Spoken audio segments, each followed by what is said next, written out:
And the patient, how does he feel when he's doing that? He feels great. He has more energy now. He feels good because less of his intake went into storage. It's available to him now. The full tank is available to him to use. So the difference is he wakes up in the morning now. He's going to feel so much better. He's going to have so much more energy. He's going to be so much more vibrant, and he's not going to be hungry all the time either. So we're going to talk today about fasting, failures, food, this type of stuff. So this is a very big subject, as you all know, but it is something that's very dear to me because fasting to me is really, really important. Most of you have probably seen my previous videos on fasting and why I think it's important. But now, when it comes to a talk like this, I change it a little bit. I say, okay, well, you all know about fasting, okay? You know about foods. Well, I'm going to ask you, who's asking? Because if you're asking me that question, it's probably going to be a different answer as to what kind of fasting you're going to do and what I'm going to recommend and what kind of food restrictions you do and what kind of therapies you undergo versus if someone else asked me that question, hey, how should I fast? It depends on who you are, who's asking the question, and what is your goal in this program. What is it that you want? So I'm going to run through some scenarios first because fasting impacts so many diseases and so many different processes. I go to these talks and everybody gets up and they talk about the disease mechanisms. Hey, in this condition, this happens. These are the pathways. Another one gets up. He says, these are the pathways that I've discovered that cause these diseases, and they'll all talk about that. Then at the end, I would say, is there one condition, one treatment, or one intervention that can interact on all these pathways? And it comes down to fasting. That's why I like fasting so much, because it's one thing that will impact so many. So let's start with that. So I'm going to start as a cardiologist. Typical scenario in my office, patient comes in, and the first patient I'm going to say is, okay, he's 45 years old, and it's a male that has been complaining of high blood pressure. Goes to his doctor. Doctor says, yeah, here's a pill. You're going to take this medication from now onward. Okay, he comes over here. He says, well, doc, what's going on? So I said, okay, you want to fast? He says, yes, I heard about your fasting. I said, why do you want to fast? Well, let's see. If you have high blood pressure, what are the causes that make me think that fasting is going to help you?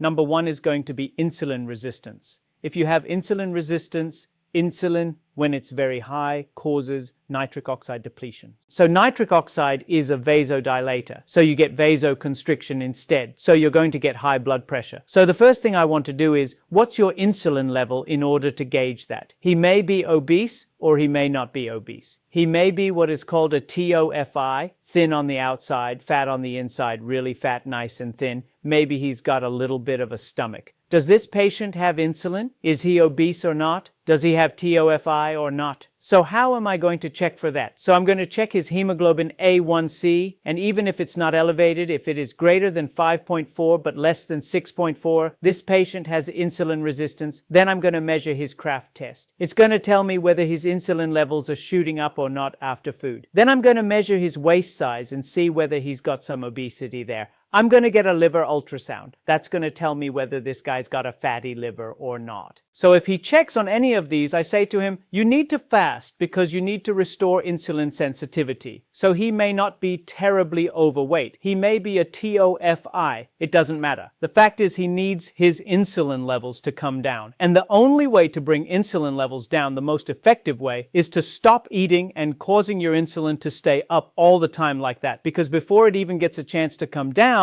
the next meal comes along, and in between, throwing in a little bit of snacks all day long. His insulin levels are high. He's now insulin resistant. That is why this man is in trouble. He's going to have high blood pressure. So you see how you approach that. So this guy, he is going to go into fasting mode. How am I going to do this fasting mode? I'm not going to attempt to restrict calories. There's nothing to do with calorie counting. This is going to be about eating only once or twice a day. Now I'll look at him and I'll see how strong he is. Do you really want to lower your blood pressure without medications? Yes, I do. Okay, all right. Do you like breakfast? Sometimes I don't like it. Skip it. You don't need it. Do you like lunch? Yeah, I like lunch, but sometimes I skip that too.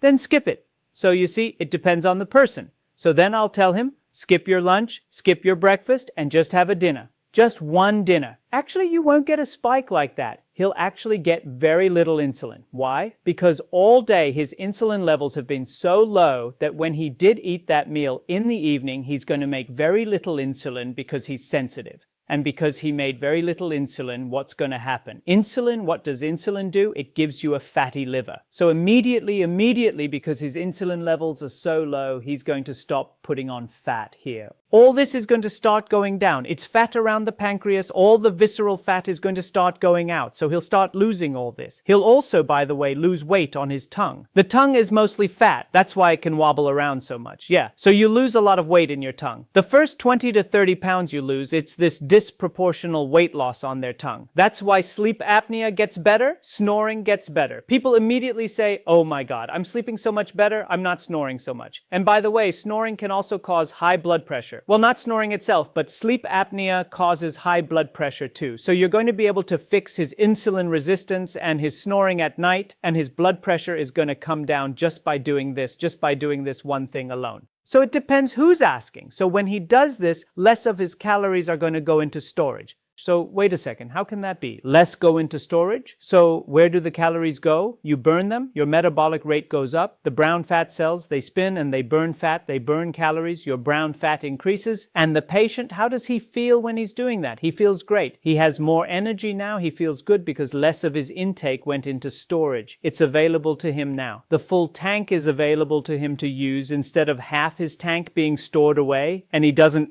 So the difference is he wakes up in the morning now. He's going to feel so much better. He's going to have so much more energy. He's going to be so much more vibrant, and he's not going to be hungry all the time either, because remember, you get these patients with leptin resistance. So what happens? These guys who eat all the time, they never feel sated. They never feel that I've had enough. They don't get that signal. They have leptin resistance. This guy now, he's going to get leptin sensitivity. So let's say that he did go to his mate's house on Saturday, and it's lunchtime, and he says, well, I do intermittent fasting. I only eat one meal a day, Doc told me, and I really love it, but go ahead and have some lunch anyway. This says, okay, you're my buddy, I'll have lunch. He'll eat that lunch, but he'll only eat a little bit. He'll feel full. He'll get that signal. He'll get the signal that I'm full, I'm satisfied, I'm okay. That's the advantage of this guy. He's going back to normal. He feels full. He'll only have a small meal for his lunch, and he's happy. He's moving, he's carrying on. So he's restored his leptin sensitivity, and his insulin levels have come down, and then his nitric oxide levels started going up. And not only did his blood pressure come down, he also noticed that his erectile dysfunction got better. What a side effect. So why did that get better? Because nitric oxide, it's all to do with nitric oxide. I can't tell you how many hundreds of patients we've done this on, and the ED got better. It's all got to do with nitric oxide. So this guy, his blood pressures are going to come down. He may or may not lose a lot of weight. The TOFI will lose some weight. He will lose some weight, but not a whole lot. Many people think, oh, I'm going to lose about 50 pounds or 40 pounds. No, you're not. No, you're not. You're not going to lose that much weight. So with them, the purpose of this fasting is to restore his hormones, bring his insulin level down. His Kraft test will normalize. 1 year later, I do the Kraft test, which is the insulin test. It becomes normal. I repeat the liver ultrasound in 1 year. His fat's gone. His A1Cs, they'll probably go to less than 5.4, come down to normal. So those are the scenarios that I see a lot, that I will advise these patients to do once a day feeding. I'm going to give you another example. So a patient comes to me. He's got severe coronary artery disease. He did a calcium score and it was positive. He's 45 years old. He thought he was perfectly healthy, felt great. He's not really overweight. His blood pressure is also good. But his doctor told him, get a calcium score because your dad had coronary artery disease and one of your mates at work just died. So here's his artery and it's got calcium buildup in it. So he comes to me. He says, what should I be doing now, doc? You're going to make me fast too because you're a fasting doctor. So it depends.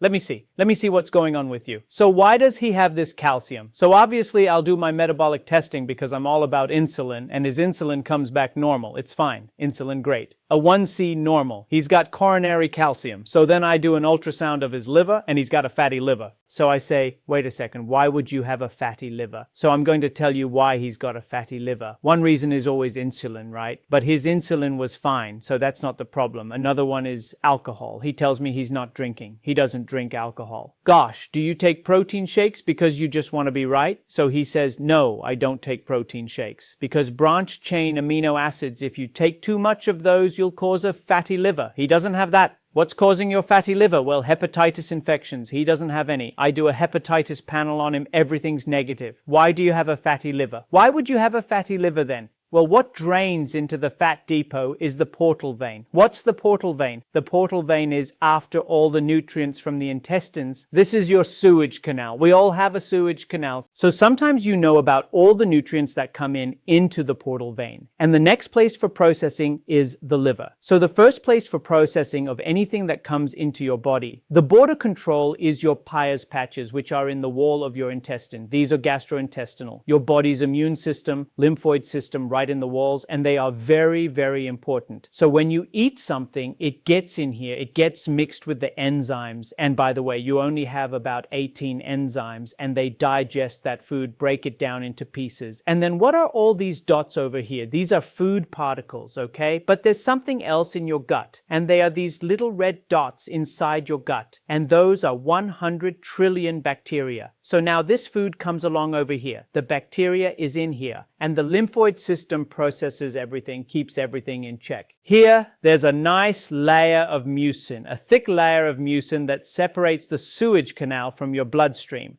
There's also, in this lining, the cells are all joined together by enzymes. So these are gap junctions, and they are all intact. So they don't allow stuff to come through. They're very intact. They're very good. Okay, only certain things can come in. Certain things cannot come in. So our defense system is the mucin layer, the lymphoid system, the gap junctions. But what happens if there's a leak here and stuff is getting through? And if stuff is getting through, it gets into the portal vein and then goes to your liver, and it can cause inflammation in your liver. This is called gastrointestinal permeability problems. It's called leaky gut. Some people call it that, and I never used to believe in this thing. Never believed it until we did all the research, reading, and everything else, and started reading about this about 8 years ago. And it's become very clear to me that bacterial wall products, dead bacteria, can get through if there's a leaky gut. And when they get through, they get inside the portal vein, and they can get in here into the liver and cause a fatty liver. And what I'm seeing more and more in my practice is that many patients have a fatty liver for which I have no real cause. And when we run tests on them to look for leaky gut, they're going to have a leaky gut. And that explains why they got this fatty liver. Now he's got coronary calcium. What's that got to do with the fatty liver? So it gets a little complicated, so just bear with me. Lipopolysaccharides that get through here get taken up by macrophages, and they also get taken up by LDL, your normal cholesterol particles. And when they do so, the LDL becomes a small dense particle. These small dense particles get taken up by the white cells as well. And when they get taken up into the coronary artery here, these macrophages get inside the wall, die inside the wall, liberate that small dense LDL, and you get a little pool of fat in the wall of the artery. And this is inflammatory, and when it is inflammatory, why? Because that's still a foreign particle, so you're going to get inflammation here, T cells against it, B cells against it, and this is inflamed. And when it's inflamed, it can break open here just like a pimple. Now, I want to give you a concept. Atherosclerosis is an inflammation of the walls of the arteries. I want you to think about a reverse pimple. You have a pimple on the skin, right? One day it's growing bigger, bigger, bigger, then suddenly it bursts open, right? That could be one of your pimples inside your arteries. There's a difference between a calcified, stable plaque, as we call it, and a soft plaque. Soft plaque that is very translucent, very full of fat and inflammatory cells are not so calcified. They will one day become calcified when they heal. But in this stage, they can be vulnerable, just like a pimple. Break open and a blood clot forms on it. If a blood clot forms on it, it can re-endothelialize. But if a big blood clot forms on it, you can actually get occlusion of the artery and get a heart attack. So in some patients who I don't find any obvious cause for the coronary calcification, I ran all my tests and I don't come up with it. Why should this guy have so much coronary calcium? Never smoked. It comes down to this. And if it comes down to this, which I call metabolic endotoxemia, if he has metabolic endotoxemia, what else am I going to do but treat the metabolic endotoxemia? And how do you treat it? Through diet and fasting, okay? Because you're going to heal this through diet and fasting. You see how diet and fasting has so many impacts? I showed you the first case where it impacts on your hormones. Now I'm showing you where it impacts on your gut. And I'm going to tell you how it impacts on your gut. First thing I do with this guy is I'm going to do a test to see if he has food sensitivities. So if he has wheat sensitivity, and I'm not talking about gluten sensitivity, I'm talking about wheat sensitivity. There are approximately 600 odd proteins in wheat, of which only 2 of them are gluten. The rest are wheat proteins. Wheat proteins cause a reaction in the body and they can cause a leaky gut. So that's one mechanism. There are other sensitivities: corn sensitivity, egg sensitivity, dairy sensitivity. There's so many sensitivities that we have actually identified that can cause a leaky gut. So I'll do a food sensitivity test. We avoid those for now. Next, I look at this. If they've got specific GI symptoms, I will order either a hydrogen methane breath test or I will order a stool test. What is a hydrogen methane breath test? It is a test to look for what is known as small intestinal bacterial overgrowth. If you have the wrong bacteria in here, you're going to get a very thin mucin layer, and when your mucin layer is gone, you have a hole in the wall. You want lots of nice, thick mucin in here. You must have good bacteria in your gut as well. So if you have good bacteria, you'll have a nice, thick mucin layer as well. So it's very important that we know what's going on inside the gut by making sure that we have a good bacterial population living in the gut over here. So in the small bowel, what is small intestinal bacterial overgrowth? This is it. I'll turn around to this guy and I'll say, hey, after eating some carbs and sugars, do you get really bloated and gassy? Yeah, man, I feel terrible after eating those. So I have to stay away from all bread, all sugar, all carbs, because if I do, I get really bloated and gassy. Oh, you do? Okay, so let's do a methane breath test, or rather, hydrogen breath test. So then he blows into this little tube after drinking some sugar water, and we measure his hydrogen output at 1 hour, 2 hours, and 3 hours. And if there's a greater than 20 parts per million increase in his hydrogen levels, where did that hydrogen come from? It's the bad bacteria in his gut. So the bad bacteria consume the carbs, produce the hydrogen. So those bad bacteria, where are they? They're in the small intestine. Are they supposed to be there? No. Where are the bacteria supposed to be? Most of them are supposed to be in your colon. So what happens is, when you don't give a good diet to the patient, when you're not feeding the bacteria with the right fiber, they move. They first start eating you up. If you don't feed your bacteria with the right fibers, polysaccharides, what's fiber? It's polysaccharide. What is this mucin? It's a polysaccharide. You don't give me any fiber, I'm going to eat your mucin. If I eat your mucin, you're going to get what? Leaky gut. You see why fiber is so important? That's why I tell them, right, you got to start eating fiber because you want these guys to be happy and eat the fiber that I'm going to give you, which is soluble fiber. I'm not talking about the thick stuff that gives you big bowel movements. I'm talking about soluble fiber. Soluble fibers such as inulin, one that when you put it in water it becomes clear, and the kind of fiber that you all know about but you just don't know how to prepare it. For example, if you're going to make rice, I know you love rice, well, why don't you cook it, cool it off, put it in the refrigerator, and eat it the next day? Because you'll have resistant starch. Because what you've done is you change that polysaccharide into a form that now you can't deal with it because it changed structurally by cooling, heating it, cooling it, and then eating it the next day, heating it again, and you can't digest it now. But much of that soluble fiber in that rice or potatoes or sweet potato will make its way to the colon, and then who's going to eat it? The bacteria. And the bacteria eating it is not going to eat you. See, it all comes together. The whole picture comes together. It's a beautiful, beautiful picture. So I want the good bacteria to be in here. So I'm going to turn around to that patient and I'm going to say, look, what are you eating? What fiber are you eating? How often are you...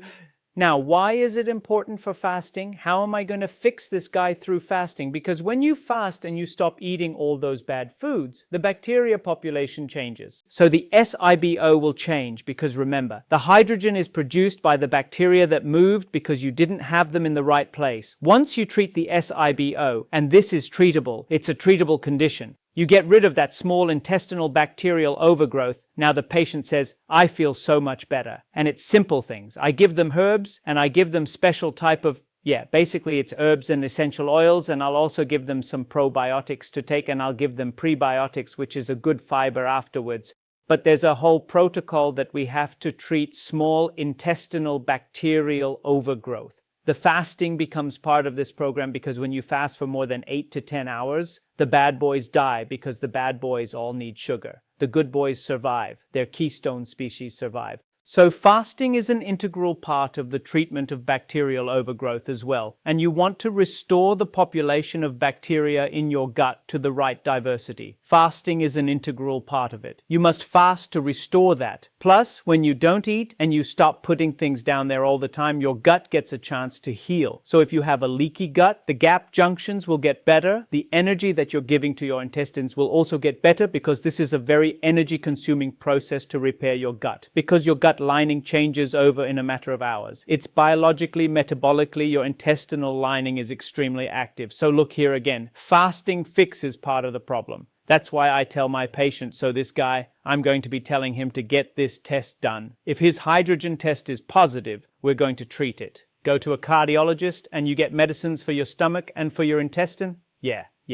Want to get a sample of your poop from a cardiologist's office? Yes, a cardiologist is going to order a poop sample on you. Now, I don't do it on every patient, don't get me wrong, okay? But there are patients that I do poop samples on. For example, the guy will come and say to me, "Doc, I get 4 to 5 loose bowel movements a day." Now, that's not normal. Is that normal? He's got something wrong with him, right? Now, for him, I'll do a stool sample. Or he comes and says, "You know, Doc, I only go to the bathroom once every 5 days, and then sometimes I go 6 days, and then boom, I get a little bit of diarrhea." Well, that's overflow. Now, that kind of guy, I'll probably do a stool sample on as well. Now, the thing is, if you do a colonoscopy on this guy, what are you going to find in there? You're going to find nothing, but it's functionally what's going on. Because remember, these bacteria in your gut not only do this mischief, but they also affect the enteric nervous system of your gut. What is the enteric nervous system? It's the second largest brain. You've got the neurons. The number of neurons in your brain is the highest. Second highest is in your gut. So this is the nervous system in the wall of your gut. And hopefully, if it's working properly, it keeps the movement in one direction. But more importantly than that, also, these are vagus nerve connections that go to your brain. Chemicals in your gut and in your wall can actually go up the vagus nerve and go into your brain. It can also get into your bloodstream through your liver and then get into your brain this way. So when you think something or feel something, it may not be you. I just want you to think about this. You see, we think it's all about us. I'm saying that if you have mental fog or if you have depression, who's depressed? Because I've seen this in my patients. We fix this and they come back very happy. And I'm saying, is he really happy now because he found an answer to all this stuff? Is that why he's happy? Or is he happy because his neurotransmitters from his dysfunctional gut have now gone down and his brain is better? And we know that depression also is an inflammatory condition. Get rid of inflammation in the body and depression gets better. So it's all linked in together. So it's just observations on patients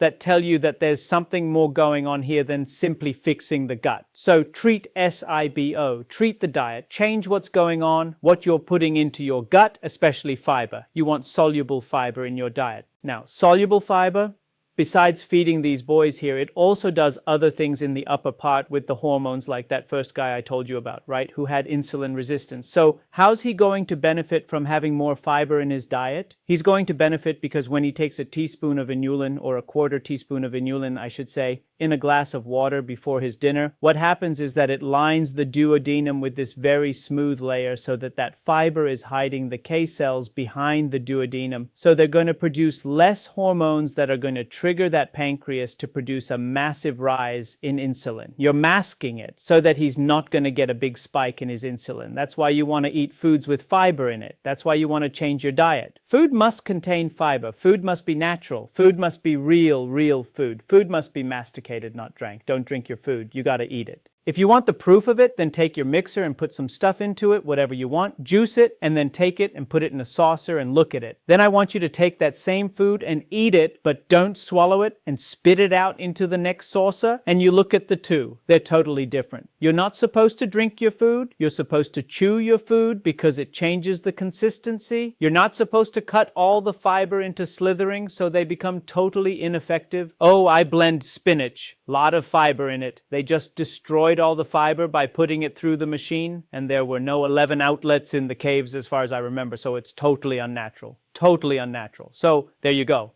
So coming back to this guy, so in him also, what type of fasting am I going to make this guy do? I'm going to make this guy do a different kind of fasting. I'm going to identify all this, but he's going to do time-restricted feeding. Simple. It's fasting still, but he's going to probably do, for this kind of guy, I'll do 18 to 6, which is my favorite fasting for most people that walk in. If I just had to throw a dice on most people, it's going to be 18 to 6, because I just think that that's the best results I've had with most of my patients here in my office, but also from the millions that are doing it out in the world. It gives the gut an 18-hour break. When they're only consuming water for 6 hours, they're going to feed during that 6-hour window. During those 6 hours, I don't want to count the calories. All you got to do is eat real food. Food that looks like real food. It has to be real food. No processing, no artificial ingredients in it, no colorings, no emulsifiers. But what's an emulsifier? What on earth is an emulsifier, Doc? I don't know what's an emulsifier. I don't eat emulsifiers. Yes, you do. You all eat emulsifiers. An emulsifier is like palm olive oil. No, palm olive dishwasher. Fancy. You're swallowing some of that. So what it does, it gets down in here and it dissolves this goo. An emulsifier is an emulsifier that mixes oil and water. So that's why you don't want emulsifiers. Now, all processed foods have emulsifiers. Why do they have emulsifiers? Because when you otherwise, your cookie will just all spread out. Emulsifier keeps everything together, the oil and the water together. Your bread has emulsifiers in it and it shouldn't. Bread should only have 3 ingredients. Instead, most bread today has at least 12 ingredients in it. Most of those names you can't even pronounce. When you say polysorbate, what is polysorbate? That's an emulsifier. Your ice cream, oh yeah, I just have a little bit of ice cream every day. That's an emulsifier in it. That's what's keeping everything together. Stop eating ice cream. So there's a lot of, whenever you read polysorbate or anything that looks similar to polysorbate, those are wholly emulsifiers. Don't eat those things. So coming back to where we were. So this guy is going to do 18 to 6. He's going to drink water. He's not going to put in here any estrogens or estrogen stimulators. Well, I don't eat estrogens. Of course you eat estrogens. Because if you're eating these days a lot of fish, they're going to have estrogens in them. You're going to eat plastics, anything that's in plastics or estrogen receptor stimulators, and any colorings, any flavorings, they are all going to create an obesogenic microbiome because they're going to affect your microbiome, including all your sweeteners. So basically, I'm going to give a diet that's going to be only whole food, 18 to 6. Get your gut in order. So that's this one. I'm going to run on because I do have a lot more to cover here. So the next guy that comes to me, he weighs 380 pounds and he wants to lose weight. So I say to him, okay, what kind of fasting program am I going to give a 380-pound person? I'm going to run my tests on him, but if I just give him a tired, he's not going to go for it. I got to motivate him. You see, everyone needs motivation. That's why I'm telling you, if I measure your insulin levels, if I tell you you have hydrogen, if I tell you that you have a bad gut, if I tell you got a fatty liver, you're far more likely to follow my diet than if I just turn around to you and say, you know what? You should be fasting. That's it. So this guy who has 380 pounds, I'm going to run my tests on him. Sure, I'm going to run my tests and everything else. Sure, I will motivate him. But my diet on him is going to be far stricter because he's got a long way to go. So first of all, I'm going to tell him that this is what you need to do. You need to cut out 1 meal for 1 week. After 1 week, you're going to cut out your second meal and you're going to start quickly going into 1 day, 1 meal a day only because he's got a long way to go. He weighs 320 pounds. He needs to only weigh 200 pounds, so he's got 120 pounds to lose. 1 meal a day for a week, maybe 2 weeks. He'll go through some withdrawal. I'll come to that in a second. Then he's after a few weeks. Then I'm going to say, okay, now 3 times a week, you skip that 1 meal also. When you skip that meal also, now you're going to go to 48-hour fast. You're going to do that 3 days a week. The rest of the time, you may have 1 meal only. On weekends, I'll let you have 2 meals, but within 6 hours just on weekends. So he gradually gets into that taper, but it's going to be very, very intense. After a month, I expect him to be ready to do a 3-day water fast. You got to hit him hard and get into that 3-day water fast because he needs to do it and needs to get into it quickly. So I do 1 month of gradually getting him into it. Then after that, a 3-day water fast. You cannot go into a 3-day water fast right away because you are not metabolically adapted yet. Why on earth does that mean? Well, this is what you're going to do, young man. You're going to go to this drugstore and buy ketone sticks. You can actually do a finger stick too for ketones, but I just tell them to do a ketone stick stuff. And you're going to motivate yourself by checking when you start making ketones because this guy really needs to lose weight. So what he's going to do, he's going to check his ketones. ketones. So he wakes up in the morning, ketones a little bit, not much, but he makes a lot at 12 o'clock onward, and his dinner is at 6 o'clock in the evening. At 4 o'clock, he's making a lot of ketones, hopefully, right? So the more adapted you are into now changing from glucose to ketones as your energy source, where do the ketones come from? They come from fat. So those ketones came from fat. They basically, you're urinating out your fat. So do you think he needs ketogenesis? Of course he needs to be in ketogenesis because he needs to get rid of the fat. Ketones come from fat. Ketones didn't come because they broke down muscle. That's why I like my diet plan so much more than some of the drugs, because some of the drugs, you're going to lose fat and you're going to lose protein, muscle mass as well. When you're fasting, you do lose a little bit of muscle, but you're losing mostly fat if you're producing ketones. You start producing ketones if you adapt to it slowly. When I started eating only once a day, I found that in the beginning, man, I'll wait till 2 o'clock, 3 o'clock in the afternoon, I'm still not making ketones. Get really frustrated. And after about a week or two, now I start making ketones at 3 o'clock, then 2 o'clock, then 1 o'clock, then 12 o'clock. Now I start making ketones by the day. 11 o'clock in the morning, I'm already making ketones in the morning. So now I know that I am metabolically flexible. Who doesn't want to be metabolically flexible? You have to be metabolically flexible. You are supposed to be metabolically flexible. You're designed to be metabolically flexible. This guy better start making ketones now quickly, and then he knows he's losing the fat. So 1 month of gradually skipping meals, gradually eating only once a day. This guy needs to lose 120 pounds. After 1 month, he's going to start giving me a 3-day water fast. He's got to be ready for that, and I'm going to motivate him, educate him, pound him, beat him up if I need to, but 3 days.